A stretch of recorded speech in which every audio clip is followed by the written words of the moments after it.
Welcome back, ladies and gents. Thanks again for everyone for tuning in. Appreciate you guys. Obviously, the first episode since my trip to Europe was out last week. So if you haven't tuned into that with Chock's chat, please do. He's a hilarious man. And we spoke on all matters comedy, but also mental health, which was a different stream, Braden. I didn't expect that to come into it, which was a really, really powerful conversation. But I tell you what, everyone knows I'm a football man, a football guy, a Melbourne Victory man as well.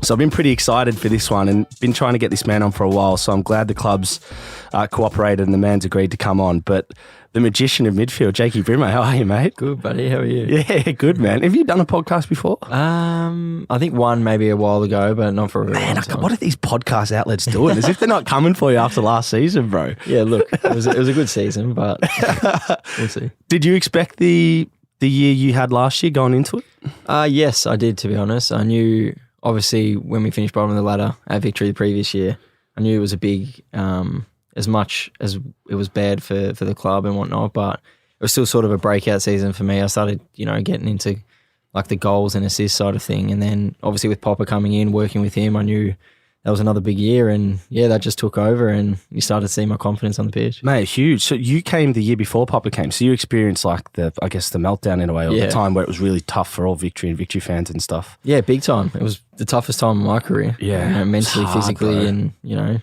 as a team, and supporting the club as well.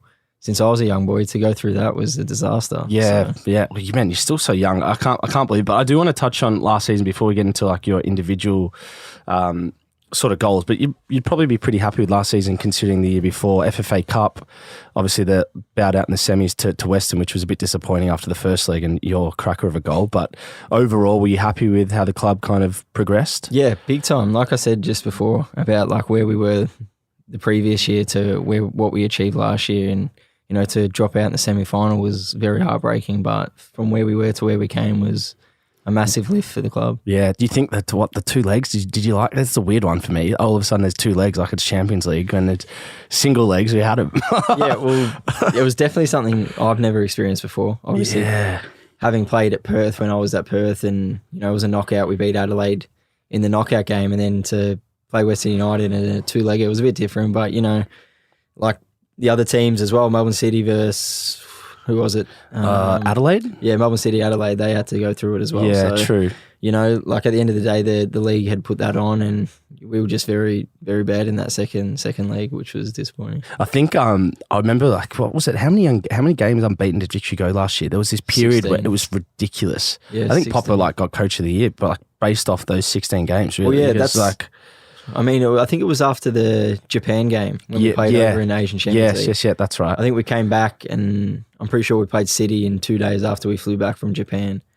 And that was the start of that run where we were the team to beat all year. And, me as a player, I was so confident going into every single game after that because, when you come off a plane for 17 hours, 16 hours of travel, and with all the COVID testing and stuff like that, to then play Melbourne City, the benchmark of the league, and to dominate the game. Yeah. That was when I knew that, we got something special here at this club, and then to fall out in that semi-final was heartbreaking. Yeah. I actually thought, like, going into the finals, like, fuck, man, because we had a few, like, obviously the home, like, most games are going to be at Amy. I was like, oh, Victory's a real chance here. But it was just like, that's what it is, man. Just one off night. They were hot. Like, I think they scored for like the first few minutes off a corner was just like out of nowhere. But yeah, it was tough. Just on that game in Asia, that was against Vissel Kobe, right? Correct. It was against Iniesta? Yes. Bro, what was that? I did get his top. Did you get his top? Yeah, got his top signed as well, which was... me as a footballer, he's probably my biggest idol in terms of positioning and where I play. Correct. To, sort of go up to him after the game and ask him was something that I'll remember. Dude, surely everyone in the change room was trying to run you down for that. I wouldn't have been happy with that. I was sat there just, man marking him in his change room and just, waited out the front of for him to come out and sort of just asked him, do you mind? I feel like you and I, because you're a number 10, I was like a number 8 midfielder, but his style of play, like, I don't know. I just appreciate his game so much. Was he still like? Could you still see it? Or how old is he? He'd be like late 30s now. 38, I'm pretty sure he is now. But he still can't touch him. You can't touch him. Like, you cannot get near him. And the difference between obviously the A League to going and playing over there. And to be fair, I feel like we're a bit hard undone by in a way. Do you know what I mean? Like we got the equaliser, and then we went 2-1 up, and then they scored, and then we scored, and then they scored, and it was just it was a top game. Do you know what I mean? But it was just again disappointing. We fell out of that as well, but to obviously come back and where we finished on the league and chasing that Premier's plate as well was very tight. And, oh man, one game away, but.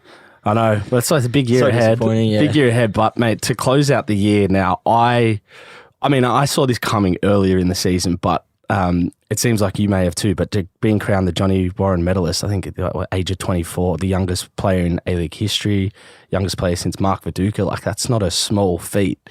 That was seven goals, 8 assists, 8 goals, 7 assists, something like that. I think in total, it was 7 possibly. Which like people may think, oh, they're smaller numbers. That's a massive number in A-League games terms. Like that we don't play 50, 60 games here. We play 20. Yeah, that's right. So yeah, look, did I think I was going to win it? Honestly, I had no idea. I got my partner up to Sydney, and it was something that we got to just like a bit of fun. Just her and I, and then. Yeah, they did that tally count where it's like, 7 games, 7 and then 7. So it's like a little circle they do of, all right, the votes go up here after first 7 games. And then so they didn't do it each game. So it's just like out of nowhere. It was a new like way they wanted to run it where it was like all enclosed and it wasn't like a set table dining sort of thing. So it was more so that everyone could interact. So they did it just to get it through it quicker and just see how it was like for the years to come and whatnot. So it was like, I was winning, I think, the first one, and then I was behind by 2 in the last one, and I knew that my last 7 games were crackers, like probably my best sort of games towards the end of the year. And from that point, that's why you fancy. I'm in a chance. Yeah, started having champagne. I was like shitting myself because I had to get up and speak, and I didn't expect at all to go. So up no one even it. no one at the club knew, whispered in your ear like to be on here. They knew. Oh, but they didn't want to tell you. They mic'd me up, but I had no idea. I thought he was just doing it for content for the victory, the presentation thing they're doing, the video they're doing. And I just thought it was just for that, just to put into the thing. And I had no idea. And then they called me out. And I had no idea what to say. Hey, far out, man! It's incredible. Like, what was the feeling after that? Did you just feel like this elation, buzzing, all the hard work, sacrifice you've done? Exactly that. I think after. Obviously, you'll touch base on later, but the family side of things and obviously what I went through that year to then win that medal was something that was, so special for me because of the stuff that's happened. Correct, man. Life, so. Yeah, man. You've got a pretty unique life. I might just, before we touch on that, I do want to talk about like your position. It's not an easy position. It's a key position in every team. And for those that don't watch enough of football, the number 10 position, sort of in behind the strikers, it's kind of what we class as like your creative playmaker. That's the man you go watch, the man that puts bums on seats in my eyes. And it's always, like, to be honest, when I was going to watch Victory, and it's funny, an ex-player was Shid Mahazi, we both absolutely love your game. Like, because you just make it look easy, you're jinking, you got tidy feet, quick feet, dropping the shoulders, little things like that. I love when players come try-claddy and it's just, and they're gone. But a big part of that is goals and assists. Do you put pressure on yourself with numbers for that sort of stuff? Or are you kind of more just focused on the game and the actual play of the game and the flow of the game? Look, I definitely think it's something that I need to improve on. Like last year was a bit better than the year before, and I definitely want to aim for bigger and better things this year with those sort of numbers. But is it something that I put pressure on myself? Probably not, no. I think at the end of the day, if I'm involved in some sort of thing that helps get a goal or helps the team win, I think that's more what I base my sort of positioning in terms of the number 10 role, because I can definitely get goals and assists, but if I'm pressing someone and they lose the ball and they give it to my player and they score, like I've done my job for the team anyway. So yeah, correct. But I definitely do want to gain some more goals and assists because as a number 10 you want to score and you want to assist. So well, you got some ripping goals last year. Like for me, I think people don't understand the art of free kicks. Like it's not an easy. I defy anyone to go out there and try hit two or three in a row in a consistent fashion. But was there any particular that stood out to you? I mean, your goal against Western in the semi was something else. But even some of the free kicks you hit a few weeks leading into that, I think were like key moments against big teams that settled games. I think the derby as well, maybe. Yeah.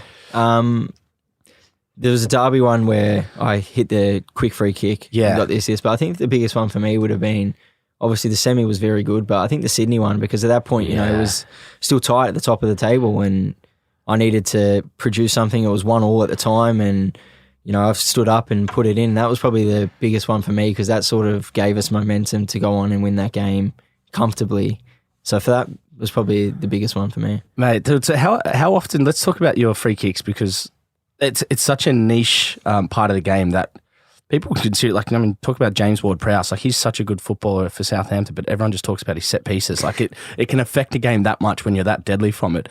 And you're not just, it's not just something you've just picked up this year. You've scored them for the Socceroos. You've scored them in years leading. How often would you have been practicing your set pieces? Like, what sort of drove you to want to be a dead ball specialist in a sense? I think it was my technique. Honestly, I think I never really thought I was someone that would take free kicks. And then obviously with the technique that I have, it was something that I started really practicing when I was actually over in the UK with Trent, funny enough. And Really? We used to have like free kick challenges as such and see who was better, and we always used to say he was better, I was better, blah blah blah. Yeah. But yeah, that was really the tipping point where I was like, yeah, you know what, I can start taking free kicks, and it's a massive advantage because if you can score 3-4 free kicks a year, then they're goals that aren't just easy goals. Like No. It's something that is hard to do. So. And I do think I need to get some easier ones because obviously my last 5 or 6. Well, yeah. You're on pens though, aren't you? Yeah, I'm on pens. I mean, that's helpful. Yeah, definitely that helps as well. But I think you've earned the right though to be on them too. Yes and no. Yes I missed and one no. last 2 weeks ago against Andy. Oh yeah, I heard that. Yeah, Yeah, but so- apparently the lead up to it was like all you as well, or something of that nature, or something. I can't recall.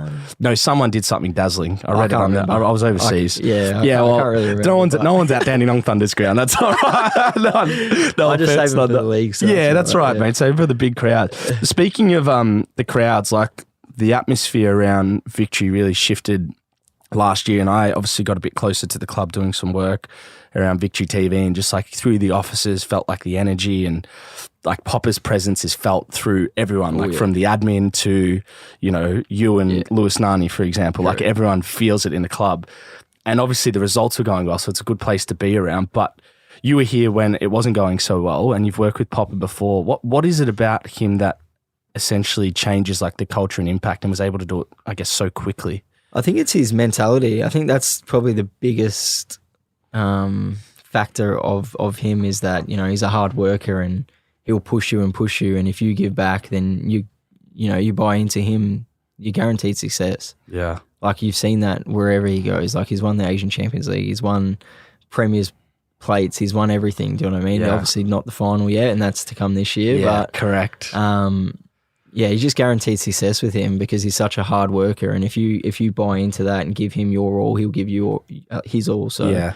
like I'm a strong believer in him, and I believe in him more than any other coach I've ever worked with. Do you know what I mean? Because you guaranteed success. Like you really are. He's I think one of the things I most noted when he was coming, I'm like, because Victory the year before, your first year, we copped a lot of goals. Oh yeah. And I was like, when Popper comes, that's not going to happen. Like the first thing, the defensive clogs are going to be like locked up. But it's also what I noticed with you. He gets the best out of you, and he really trusts you in the sense of like you've got the freedom to really be Jake Brimmer and flourish. Like, just want to kind of understand that because I'm sure you've been around long enough and been in different parts of the world playing at a high level where you can understand working with coaches where you don't always get that backing. Yeah.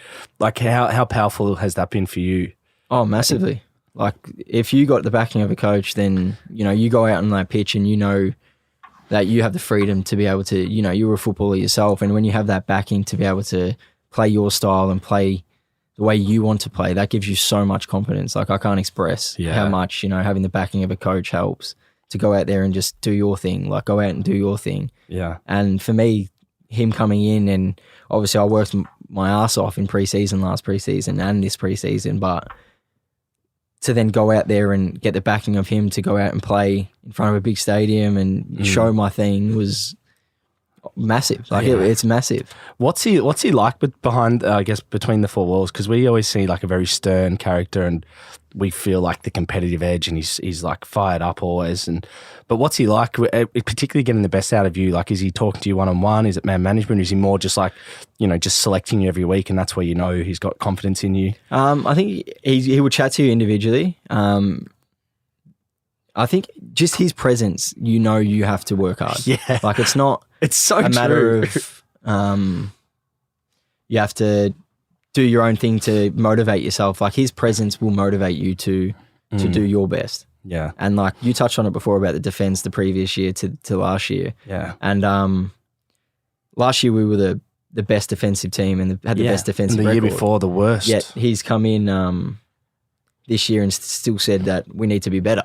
Really? Like regardless of we were the best defensive team, we still like was not happy about being the numbers we copped, and that just shows you a bit of an insight on how like demanding he is and how professional he is in what he does. Yeah. Have you noticed, like, I mean, Victory's probably arguably the most professional club in the A-League, but just the professionalism, the standards he's set since he's come in. I mean, even for yourself, you strike me as someone that's quite a professional guy in general anyway, but have you seen the standards raised on that front? Yeah, big time. And that's not only the football side of things, that's, the backroom staff, the admin staff, the physios, the sports scientists, everything, do you know what I mean? Like everyone is on the same page, and I think that's probably where we win over a lot of clubs here in the A-League is that, everyone's on board and want to get success together. And I think that's probably the biggest thing that you sort of see behind the four walls that a lot of people won't see is that the camaraderie between every single person involved at the club. This is actually a true story, but I when I first got asked to do Victory TV, and people knew I was a Victory fan and stuff, but like I thought Victory TV, it's a very small component of Victory, like not really relevant maybe for the fans and stuff, even though it was a whole lot of fun. But just even that, I got an email from Caroline, who's the managing director, saying, hey, the chairman wants to meet you. Chairman? Like, this is the big dog of the club. I'm like, really? Victory TV wants to meet me. So anyway, go in there. And I know all the history of the club, and he loved that. But he still wanted to meet me and take me through the whole history of the club, understand the club, what it's all about. And I was so taken back. And he's like, hey, this is like a family club. I was like, yeah, like, okay. But then I was like, once I went to a few chairman's functions, once I went to a few games, walked around like the offices, I'm like, fuck, I see what he means, man. Big time. It's a fucking great club, man. Big time. And to be honest, I can't obviously speak of previous years apart from the ones that well, either can I've been involved to be honest. in. Yeah. But like what I've seen since Pop has been in is obviously what you've seen now, and it's such like everyone is together. Like it really is. A lot of people will turn around and be like, oh, this is a family club. This is a family club. But I really believe that, if you're involved at Melbourne Victory, you're all one. Yeah. And it's just, it's incredible true, to be a part of it. It's really awesome. Is. Awesome. But for you now, and I think like what I'm interested in the way I think is you've had such a good year last year, 7 goals, 8 assists, whatever it was. Obviously a big part of this team. When you've achieved what you have at a young age, obviously winning the FFA Cup, getting close to the Premiership, individually when you come into these pre-seasons, I think we spoke before we came on how long they are in the A-League. What's like Jake Brimmer thinking of like, these are the areas I want to improve on. These are the things I'm going to focus on in pre-season. Like what's your mentality coming in with your game? First of all, to get fit. I mean, I'm pretty fit as it is, but to get fitter and fitter and make sure that, like I sort of go off. I got told in England that if you can get through a full pre-season healthy, fit, and no injuries, then you pretty much guaranteed to go the whole season without an injury. And that's sort of my like focus. That's always been my focus is that, get my body right, ready for the season and sort of, so then I push on and hopefully do better and bigger things this coming season. Yeah, man. So I'm excited for you. I think one of the things I noted with you as well, I don't know if you can really like be aware of this as a player, but you might not realize it. I think you would realize it, but like you always seem to score or do something in the big moments, the pressure moments of the games. Like whenever the pennies drop and have you not realised that? No, not really, no. Yeah, see, I was going to say, I bet you don't. Yeah, well, even if it's 30 minutes in, it's like I'm watching the game and the flow of the game and it's like fuck, not much is breaking it, and then bang, free kick, goal, and like Victory floodgates open, or like the penalty comes, or whatever it may be, a little pass that might not end to a goal, but it changes momentum. Like, do you like those moments? Oh, definitely. Yeah. There'll be, for instance, that Western United one, the free kick. I think that was probably prime example, a good example of what you're saying, because I think we were on the back foot for majority of that. First half we were awful, and that was the difference. That gave us a bit of a chance. Obviously, we ended up losing that game 4-1, but it gave us a chance at that 1-1 to sort of go and get a hold on the game. Yeah, but yeah, obviously being able to break a line and make a pass that changes the game is obviously very impacting for the team. Are you a little bit excited for, I guess, the front line you've got this year? I mean, Tommy Juric, Daggers, we can't forget Nani. Yeah. Obviously, Falam. You've got a pretty elite front line, which for you, because you're going to find them, but now you're also going to get the runs as well. Correct. Well, I think the impact that Nani's brought already, his professionalism, like we talk about what Popper brings and stuff, but I think a player of his like ability and what he's known for and stuff like that. You see him and he's still the most shredded player in the team. Is he really? Yeah, like his skin folds are like 27 or What something. is he 26. eating, man? Like, the guy, but like, yeah, his professionalism and what he brings to this team, like I'm just building like a sort of relationship with him now in terms of the movements on the pitch and what he wants, what I want, and we're sort of building our games around each other to help each other.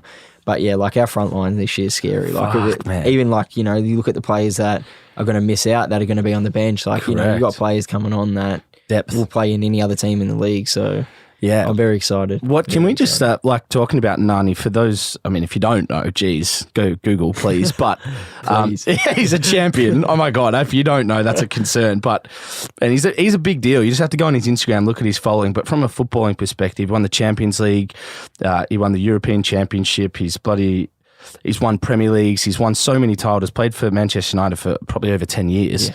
Went there as a kid, came out a man type thing. But what's he actually like on the football field? Like, is he a silent guy? Is he demanding? Is his ability just so loud that like that does the talking? I think, yeah, it's sort of like not saying we have the same sort of CV or anything, but like you are like that. You're a silent guy. That feet do the talking. But yeah, definitely. I think he's someone like that. Yes, he will obviously say his bit and pieces throughout the game and whatnot, or throughout training and stuff. But he's someone that shows his talking through his football. Yeah. Yeah. He's everyone around the club's already said like how humble and nice he is as well, which is I was like, fuck, that's crazy. Yeah, there was a few nervous boys when they came in. Yeah, there was a few nervous boys, but yeah, he's just like one of us, you know what I mean? The guy's running to not be late for lunch to get a fine, and really? I think that for me sums up how good he was going to be for this team, because, you know, when you have someone that is running to not be late for lunch and is buying into our sort of bro, I can't believe that.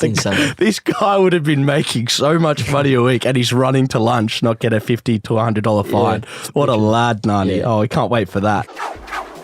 Ladies and gentlemen, we're just going to take a quick pause in this episode, which I hope you're enjoying, to acknowledge our partners. Now, this episode is brought to you by Manscaped. Now, none of us like having sweaty sacks, and the king of crotch comfort, Manscaped, have actually spent 2 years designing some pretty cool boxer briefs. Now, I have had the opportunity of wearing these boxer brief, and they are some of the softest and most comfortable fabric that I have ever wore in any underwear. I do support what they do from a holistic part of their products. I've used a lot of their products and they are fantastic. But their new boxer briefs specifically, they actually give you gills on your groins, so they're breathable. So I implore you to get out there, use our discount code to start purchasing them. You'll get 20% off plus free worldwide shipping with the discount code UNLACED on manscaped.com. That's unlaced at manscaped.com for 20% off and worldwide free shipping. So get some boxer brief and some other product while you're at it. Let's get back into the episode. Speaking of just, I guess your life and a little bit off the field, and for obviously a lot of people don't know, you went through some challenging stuff over the last couple of years or so, but it's amazing to me because I'm 29 and I'm starting to realise that maybe I need to get my shit together, because I've had a few athletes on. Like we had Jack Crisp on, who plays for Collingwood. He'd be 26, 27. He's got 2 girls and they're like they're like going into primary school and stuff. And you are obviously a father of 2 as well. Yeah, or 3, sorry. Yeah, 3, yeah, at 24, which is, it blows me away. But just want to talk about like family life and obviously being a young father and some of the challenges you went through. Just like, can you explain how that's been for you? It's been tough, but look, the way I see it now is that, you know, I have 3 beautiful, healthy girls. Yeah. And that sort of motivates me. Like, you know, I'm their role model in a way, you know what I mean? Obviously, my partner as well, being a mum, she's a role model, but it motivates me on the pitch. Like, I can't, you know, they come to every game and, you know, seeing them up in the stand, I have to show them how good I am and have to, you know, sort of show off in a way to, you know, to make them happy. But that's helped me, you know, with life and obviously with football as well. What do you think's, I guess, helped in that sense? Like, just to click a bit deeper, not maybe life and football, probably ask on both, but what do you feel is like really changed, or what it's really impacted for you, like on a personal level? One thing that really struck me, and this is just an example why I asked that, is Arsene Wenger.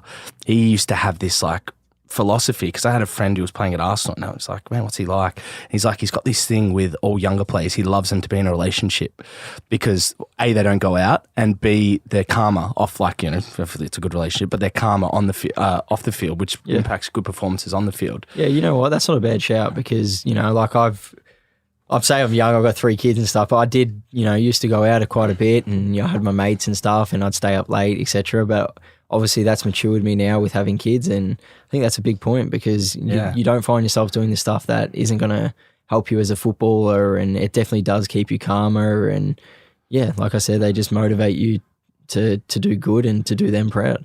What's Jake Brimmer like as a dad? What's he like? Unreal. 3 girls, man. Are you dying for a boy there? Just someone you can bend the ball around the wall with? I don't know. Like, they're all got their own different personalities. Yeah. Like, my oldest one's a proper girly girl, and then the middle one's like, she should have been a boy. Like, she really should have been. And then obviously the young one, we still don't know like what her personality is going to be like yet. But another one? No. I don't know. At 24, I reckon you get the itch.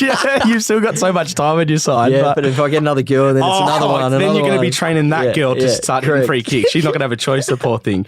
But just to go through, I mean, your celebration, I think it's tilted around your children. Is that right? My 2-year-old, she was profound deaf at birth, and obviously she couldn't hear at all, and then got to about 8 months. We were going to get the surgery done for cochlear implants when she was 6, but that was during like the COVID period, so it was very difficult to find, like, to get a surgeon that was doing surgery for infants as such that had problems with ears and etc., because they were more based on, like, I don't know, the rules with the government and stuff where, like, unless it's severe and whatnot, it was like 3 different classes of which you can and can't get and stuff. And then got to about 8-9 months and we got the surgery done. So yeah, my celebration's based on it's her not famous being able to hear, and our best wishes to your little ones as well, mate. Thank you. One of the things that amazed me was just like for you going through that really challenging, like you're young, man, like 23, 24, going through that,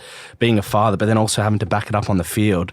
Like, some people don't really, and I'm sure the people in the club would have been well aware of this, but like the general sort of football fan, they don't understand what that's like. No, definitely not. And, you know, I'm not someone that will go out and say, listen, I've got a problem here and here. I sort of like to keep to myself and deal with my problems myself, which probably doesn't help in a way. But we're all the same. You know, like, obviously that period of time with my daughter being profoundly deaf, and to go through that, and, you know, the sleepless nights that because of the surgery, and God knows what she was going through, but, you know, to be there to support her throughout the night, and then to be able to back it up on the pitch. And obviously it'd be said now, but my dad being diagnosed with MND as well, that was very, very challenging for me and my family at the time. And, you know, to back up all these things and to train and play well was why that winning that Johnny Warren was something special for me, because you know, it's a lot of people don't see what you go through off the pitch, and, you know, they think it's, if you're a footballer, you live in the absolute dream, but there's also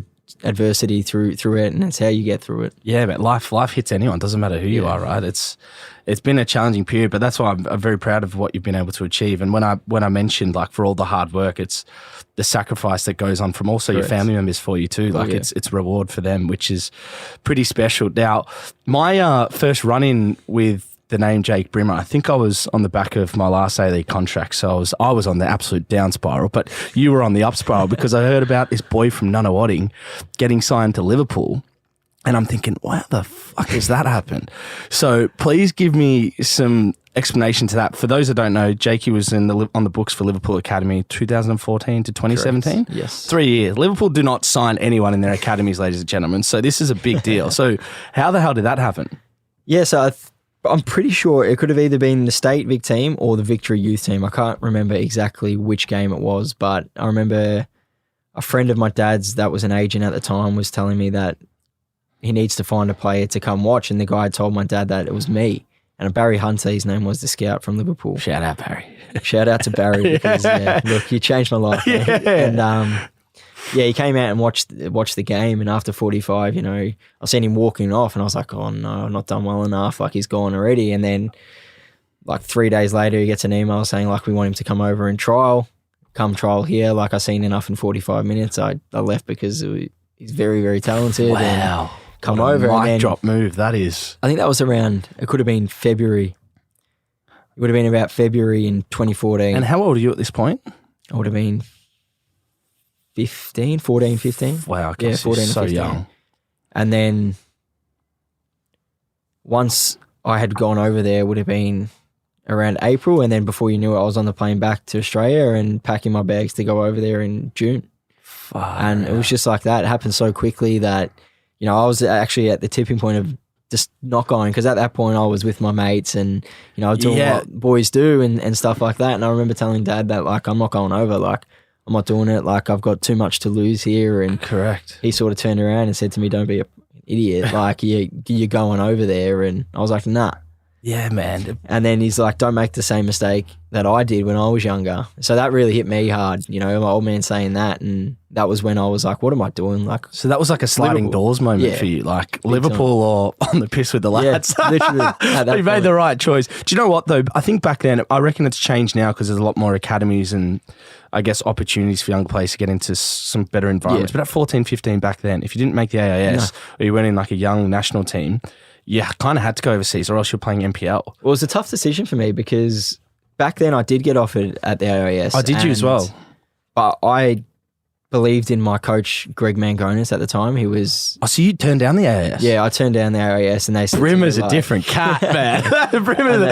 He's a different cat. They produced Maduka and God knows who he's going, nah, I'm good. Because I believed in like this... I had a very, very technical coach that believed in... And Ange obviously knew Greg at the time because his son was playing and at Ange was Nunawading. first in coach Centre Victory, Yes, right? correct. And his son was playing at Nunawading as well. So Ange was sort of involved at Nunawading in a way because his son was there and he knew the coaching staff and stuff. And I turned down the AIS and I remember him telling me like, all right, you're never playing for Australia again. Yeah, and that's like, what they're like, man. You're done like here. And I was like, well, that's fine. But I believe in this guy and I believe in this philosophy that, you know, I'm going to improve as an individual here. And yeah, and then all of a sudden I'm on the plane to Liverpool. So it was funny how that all worked and yeah. Fuck, man. You know, it's crazy. I actually had the same thing when I couldn't get a game for Adelaide and I finally started getting games and then an Ollie Roos camp came up and I was like, oh no, Young Socceroos camp came up and I went to Cozzy. I was like, Cozzy, I don't really want to go. Like, I want to go, but like, I haven't really cracked it as a pro footballer. Now's my chance. He's like, you want me to call the coach? I said, like, well, I don't know if it's the right thing, but I want to play. He goes, leave it with me. Called the coach, and then I get a call from Harm Berger, who's a technical director. You'll never play for Australia again if you don't go. I went and fucking played like 20 more games, career done. So, okay, good for you, man, because I think you're actually, look, call me left field here, and I don't know how you'll take this, but like World Cup, that's my goal. Yeah. Whether it happens or not, I'm not too sure. I just want to keep performing and sort of give the coaching staff and the staff over there at the Socceroos no choice in a way. Obviously, it'd be my dream to be at a World Cup, but obviously it'd be my first time representing Australia as well. So yeah, which, do you know what? Like, I'm not going to want you to, obviously, we all want you to play for the Socceroos, but I was just shocked that you weren't there already. I mean, 24, best player in the league. Yeah, I know you're knocking on the door. It was very disappointing. I had that chat with the boss as well, and he sort of asked me like, "Are you disappointed?" And I was like, "Yeah, very." And he was like, "Yeah, good." Because we thought, yeah. And like you said, yeah, I'll be using that sort of the drive of not making that team last time to motivate me to make sure I'm in it this time. I love that. You haven't flinched that. Like, straight away, I was like, I thought you were going to bounce around there. He's gone, no, I want to be there. Shout out, mate. You heard it here first, guys. Jake Brimmer to the World Cup. I've been thinking it for ages, but let's hope, man. I just think even you, just for your own game, I'm like, just get in the camps and everything. Yeah. Like, it's only going to be, like, they'll see your quality. Exactly. I think you would complement Hustich so well in there, you two as those sort of number 10s. But just to go back to Liverpool, because I don't think we in Australia understand the context of like how good these academies are, the facilities, the quality, the standards that are set. Obviously, your training, you would have been there when I think maybe Stevie G was on the outer, or the team would have just been, pretty elite. But just to go through the levels of what it's like, the nature of the academies, if you can talk us through that. Well, look, at 18, under 18s, I'm getting fed like a buffet lunch and breakfast and stuff like that. So that's just like a little Louis V satchels. But, just like the academy setup, like there's about 10 to 12, absolute bowling lanes, like pitches, like it's just perfect. And then you've got like your under 23s have like your own sort of cabin at the back. That's just like a world-class elite change room, and then you've got like about 7 to 8 different change rooms for like, under 18s, 17s, 16s. There's like 14s, under 12 change rooms and stuff like that. And then you've got like 2 artificial pitches. You've got a massive gym and like, like I'm under 18, under 16s when I first went over there, and I'm having like lunch and breakfast, like buffet breakfasts and stuff like that. And it's just so different to obviously growing up here. And I think that's what shocked me when I got there, is because like I never got introduced to like your gym and all that sort of stuff. Correct. Like I never got to sit down and have like a breakfast, and I was having freaking chicken schnitzel before a game and stuff like that. Sausage sizzle, which you got to pay for it. Yeah, literally. And that was something different for me. And I think that's what I sort of lacked in that first year, which copped a lot of injuries, was because like I was new to the whole different lifestyle. And people don't realize how competitive is over there. Like you're one in maybe a million in Melbourne, but there's like 25 Jake Brimmers, in the same city in the UK. Like there's so many people playing football, so much talented players there, which is why I was so impressed that you're able to stay there for 3 years and grind out, because you obviously, it's not about your quality. You got the quality, but going over there and competing with so many players on the same level and grinding it out must have been so powerful for your game. And one thing I note about English football, and probably helped you here, is you're such an athlete. Yeah. And I reckon a big part of it would have been going there, because they, as you said, they train gym so young. Correct. It's such a high intensity pace, no matter what sort of age group you're in. Yeah. So has that helped your game? Like, you focus on your athleticism quite a bit by the sound of it. Yeah, definitely. I think I got to my lowest skin fold there. I probably shouldn't say it in case Papa does hear it. Oh, don't. And that's helped me massively, obviously, learning that. But I think the biggest thing I took away from the UK was probably the mental side of things, because I struggled big time. Good point. Actually, what was that like? I struggled. I went over on trial and I capitulated mentally. Yeah, well, I was lucky enough to have mum and dad, so I was mentally struggled still, even with mum and dad there. It was so hard. Like that first year, I didn't make any friends. I had no outside life of football. Like it was just me versus me, do you know what I mean? Like, and that was very difficult. But as the 2 years after that went on, like I absolutely loved it. Yeah. Like the UK and the city, Liverpool, like it was absolutely beautiful. Like absolutely loved it. But mentally, people don't realize how difficult, like a lot of people outside of football will say like, why didn't you do it? Why didn't you stay over there? It's a lonely place, man. It is. Like, yourself, like you've been over there yourself, and it's brutal, man. Yeah, it's absolutely brutal. Yeah, I went on trial once at Oldham, and the coach said, mate, you've trained unbelievable, but we can get a player from Aston Villa on loan. So, you fuck off. That's like I trialled, I think it was Burnley afterwards. Burnley or West Brom. No, it would have been Burnley. And I'm pretty sure I scored and had an assist that game. And he said to me, like, you're the best trialist we've had. This is the exact words. You're the best trialist we've had, but you're just too small. Oh, you knew that before you played, fucking bastard. I was like, are you kidding me? Like, you're the best trialist we've had, and we'd sign you, but you're too small. Yeah. And I was like, are you kidding me? Try and mentally deal with that. Yeah. Like, what do you mean? So what you want me to grow like in 5 minutes? Just fuck off. I hate that. That's how tough it is though, man. Like, do you reckon that experience toughened you up mentally? Yeah, like, big time. I reckon, and it's credit to your parents as well moving over, because at that age, I don't think you can live on residence, right? You can't go without having family there. I would not have gone if it wasn't for them. I can promise you now. There's no way. Fuck, shout out. So they sold their house at the time. Wow. My oldest brother stayed at home. In, man. My older brother stayed at home. My youngest brother came with me. But yeah, they sold the house and everything. They sacrificed probably more than what I did, to be honest. Shout out to the Brimmer parents. That's amazing. That's what it takes, though. People don't realise, mate, the parent side, and you'll probably learn this with your kids now, it's like the sacrifice. Like, big respect earned. But what was the driving force to come back to Australia at the time and maybe not look into the lower leagues or fight it out at Liverpool? Honestly, I was over, like I had a good contract at Kaiserslautern at the time. I'm pretty sure they were sort of at the top of the table, League 2 in the Bundesliga, and there was a few other clubs that were very interested, but I was sort of, like I wanted to play football. That was my, like after 3 years of in and out and injuries or something like that, I was just so done with like not being secure as such in terms of playing games and stuff like that. So I just wanted to come back and sort of refresh, start fresh. I was in my home country and I just wanted to get back and play football. That was the main reason of me coming back. Mate, well, that you've done. Yeah. Did you find the transition to the A-League different? Like, obviously we play in the summer. Yeah. It's freaking hot. The league at times people don't give enough respect to. Like, it's a quick league. Yeah. It's tough. Like, some of the Aussie players are super talented. I think for me, the biggest point was when Popper's first year, we played Chelsea. And I remember thinking, like, fuck, this is going to be a difficult, very difficult game. But, like, a lot of the Premier League clubs don't press the way we do. Like you just said before, it's like a very quick. Yeah, it is. Like in the A-League, like it's very, like, athleticism, it's pressing.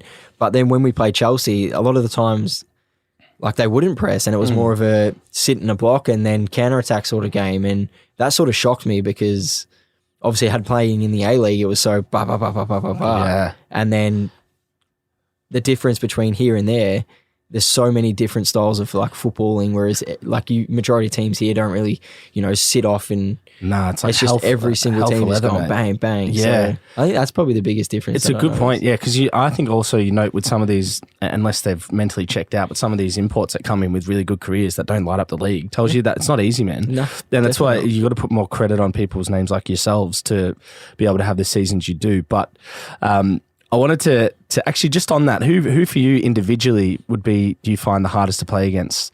Like who kind of, checks your game and you find like you've got to be on to maximize performance? Or you're kind of comfortable with everyone? Yeah. Look, I can't like individually name like players. I really can't. I'm not just thinking of obviously based last year. I can't really talk about previous years, but they can't get near you, so that's that's a fair response. Yeah, look, I don't know. I'm not too sure. There's obviously a few.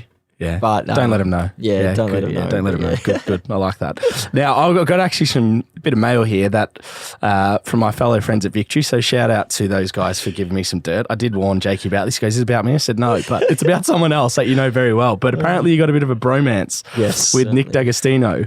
Now both played in Perth, obviously Victory as well. Talk to us about that. I think it started way before Perth, to be honest. Did it? I remember.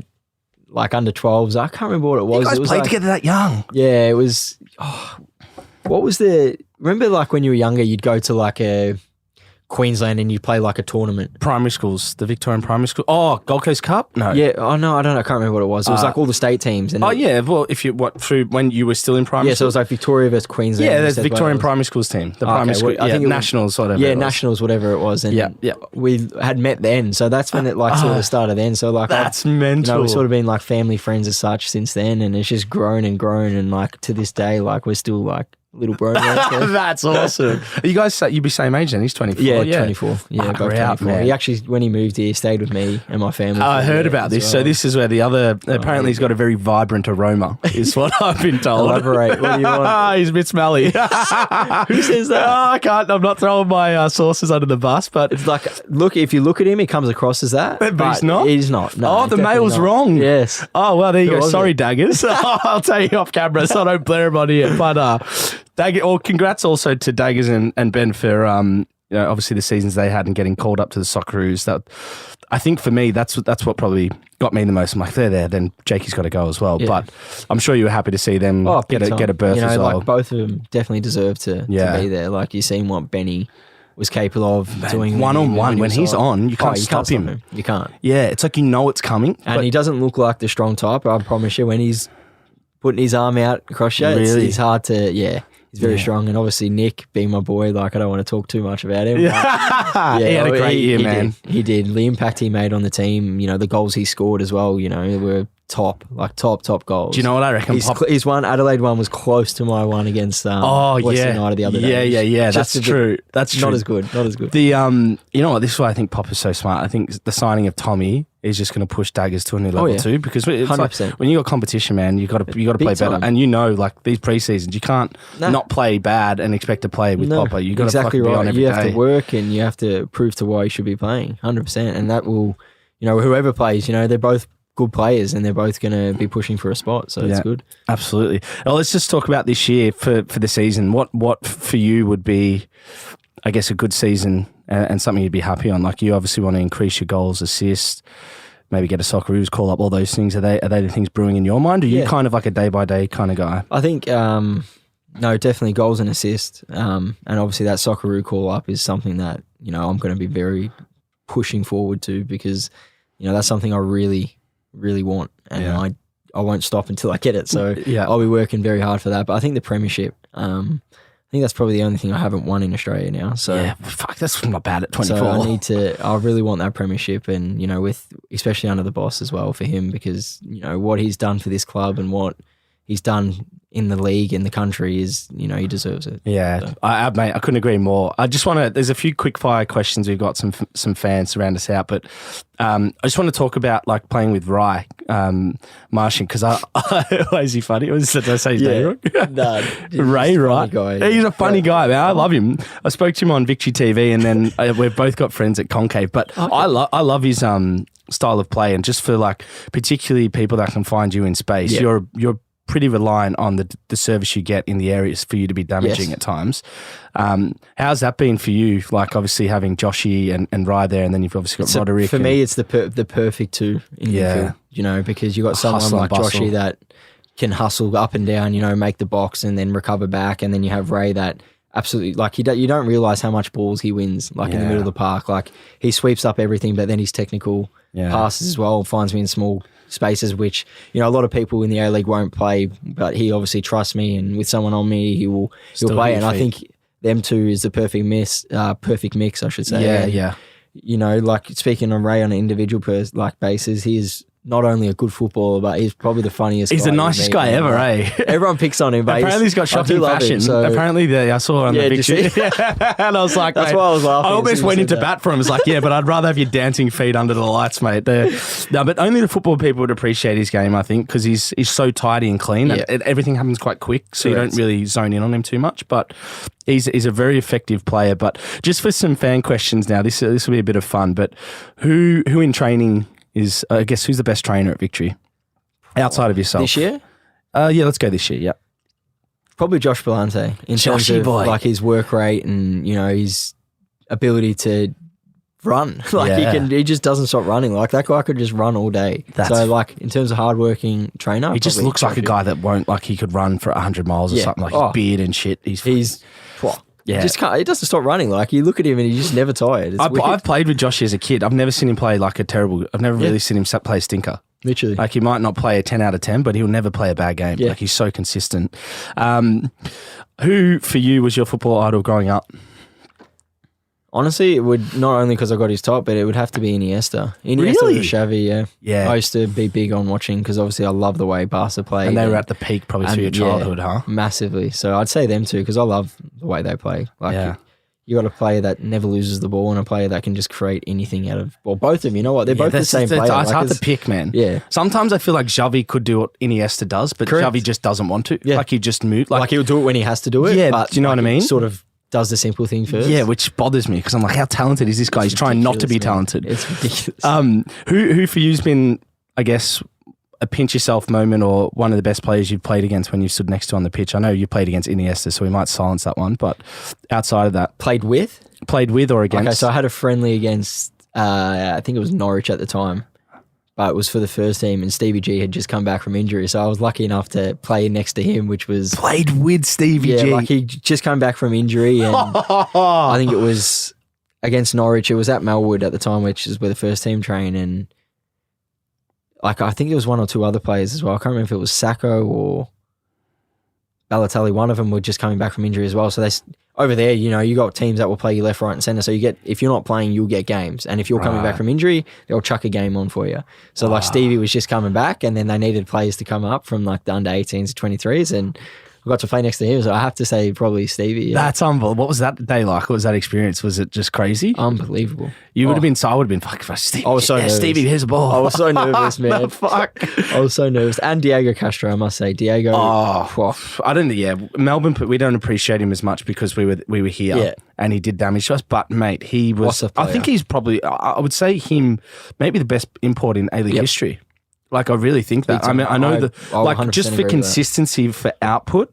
I know he wasn't as big as Del Piero, maybe Shinji Ono or whatever when they came, but mate, he could create anything from anything. And you know what? Anywhere. It's like a general consensus across players internally in the A-League. Talk about how good he was. But not only like as a player, like he was such a good person. Was he really? Like, I still message him now. And he's such a good, genuine person, beautiful family, and what a football player. What a lad. Well, mate, Jakey Brimmer, I tell you what, it's been a pleasure having you on the show, mate. You're a champion on the field, but also off it, mate, and I'm looking forward for another big year for you. Thank you. Thank you very much, guys.